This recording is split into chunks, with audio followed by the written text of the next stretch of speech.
Okay, I'm only recording this video because right before I hit the record button, a little floaty thing like an orb went across the screen. So this is happening now. In today's video, I'm going to be sharing with you about my personal experiences and thoughts about extraterrestrial beings and other worldly creatures. So let's get started.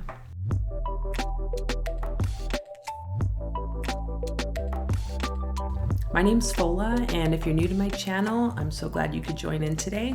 And to those of you who are coming back again, thank you for watching. If you haven't already, hit the subscribe button and the little notification bell.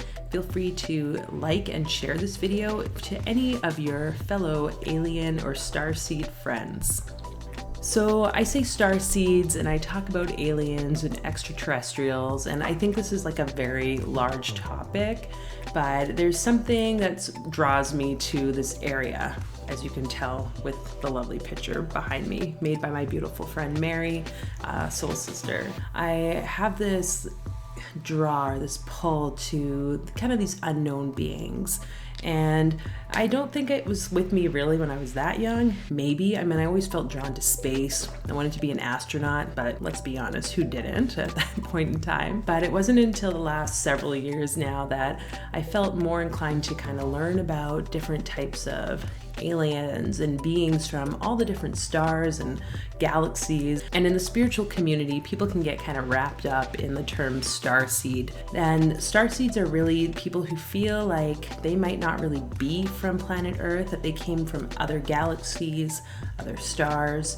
You know, we have the Pleiadians, we have the star Sirius. There's a wide range we could go into. And they all have their own personal characteristics. Some of you maybe have even heard of like the reptilians, which now within this whole pandemic thing, a lot of people are really going on about. I just want to go about sharing my personal experiences over the last few years. And I can't help but think this started because of the whole shamanism practices that I've been looking into. There's a gentleman by the name of Mike Clayland who wrote a book called The Messengers, Owls, Synchronicity, and the UFO Abductee. Anyways, I think there was a talk on YouTube. I'll try and link it in here.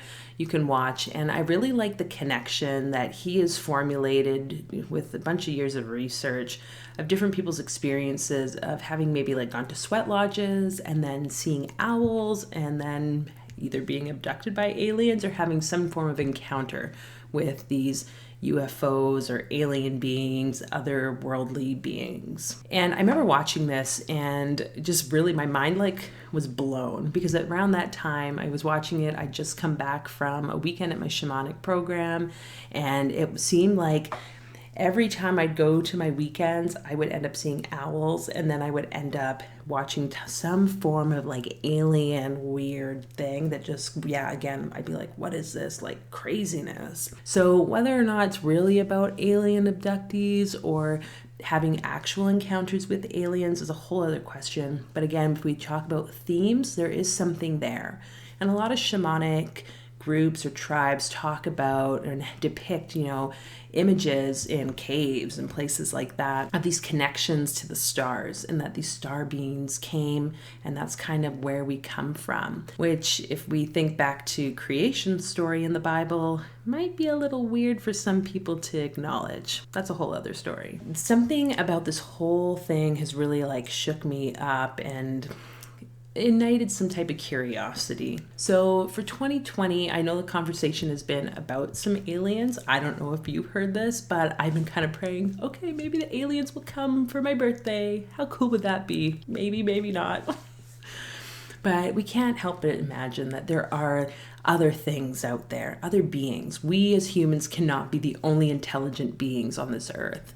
And I don't mean, thinking about like War of the Worlds and all these strange types of apocalyptic encounters like Independence Day. Oh, Will Smith. But maybe there's something more that can be shared between us. And I would like to think of, these beings as trying to communicate and share their knowledge or their wisdom or even their technology with us. And so it maybe doesn't have to be so negative. I haven't had a whole lot of like personal experiences with this, but there was a couple times, and it was actually when I got this picture, which I think is kind of an interesting thing, that I had these experiences. And it was the second night, I believe, I'd received this picture. I was spending a night at my partner's house and we were talking, and I was like, okay, I need to go to bed. I just felt so exhausted. And so I went to bed, and it was maybe like, 9:30, 10 o'clock, which was kind of early. And he decided he was going to stay up a bit. So I was in bed, and we have like this really high bed. I don't know, it's like over 4 feet tall. I feel like it's super, super high. I had to like jump up onto it. But I was just sleeping, and then all of a sudden I like woke up with this jolt in my body, and it was as if I like came back into my body. And I remember my heart like pounding like so fast. I was like, okay, well, that's strange. And then I woke up, opened my eyes, and instantly I saw this like thing, like just the top of its like head, like run at the foot of the bed and then like out the room. And I don't think the door was open. I'm not really sure where. Maybe it was ajar. I don't know. But I was just instantly like, what the fuck was that? And so I just was trying to like calm my breathing down. And I was like, well, that's interesting. And I felt like I had these like insights coming into my mind, but I was also in like a fear sort of state, because just like, what was that?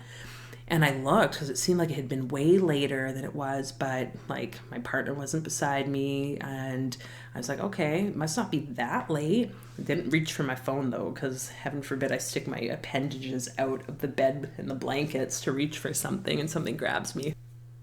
Anyway, then in the morning, I think it was in the morning, it might even have been like later in the day we were talking, but I think it was in the morning. My partner and I were just talking, and I was like, yeah, like, you know, what time did you come to bed last night and all this stuff? And then he showed me on his phone this picture that he took, because he was like, hey, you got to see this thing I saw last night. And I'm going to have to like put a picture up on here. I'll see if I can find it. But he basically took a picture of just outside his like patio door. You know, he lives kind of like in a town, so it's not like super dark. And you could see this like weird kind of like UV-shaped sort of thing in the sky. And he just circled it with like the editing pen. He circled it with, and he just put like UFO question mark. And so I was like, well, that's freaking weird. I'm like, what time do you think that was at? And he's like, oh, maybe like 11 o'clock or something. And so I had to proceed to tell him my little experience of whatever the heck that thing was that ran through the room or was leaving the room or whatever. Honestly, even to this day, we're both kind of just wondering what the heck happened, you know? And I don't want to say, yeah, like this is aliens and people are being taken and all this stuff, because again, that causes a lot of fear, and I don't really think that helps. But what was that? What was that experience? And I've had like other sorts of hypnagogic or in between like sleep state and the awake state, where, you know, people kind of are hallucinating, they say, or your experiences of perceptions really change. And so I'm not too sure what that was, but I've had it where I've jolted back into my body before, where I've like sworn there's like angels standing at the end of my bed, weird stuff happening. But this particular one really like shook me, and who knows, maybe it's just because of the energy of the picture I received, because I remember receiving it and kind of feeling this like uncertain feeling of like, am I prepared and ready for this? But there are a lot of people who've shared with me stories of experiences with extraterrestrial beings and otherworldly beings where they've been visited when they were younger. And I couldn't help but think that maybe that sort of thing has happened to me, and I've just completely blocked it off. Because that night when at my partner's, like, I was actually really scared. And I remember the heart beating like so fast. It was as if I was inside my heart. It was so loud. Like I could just, that's all I could feel. And so whatever it is, I mean, I do feel like we have to have open minds as humans. Again, how do we know that we are the only beings here on this earth? And really, what are the messages and the reasons that they want to share? And I love that picture because we've talked a bit about, you know, the whole concept of these beings, and how about instead of the fear that like the government and people have tried to put on us, maybe they're actually really gentle and loving. And that's why there's like a cute little flower. I just think it's so adorable. Anyway, So yeah, that's my story. I just felt like I needed to share that. Again, it was kind of a weird thing. It's probably just dust flying over my screen or over the camera. But I'm gonna just post this video because this might be one thing you don't really know about me and my oddness. So I hope you enjoyed this video. Thanks for watching, and I will catch you in the next one. Bye.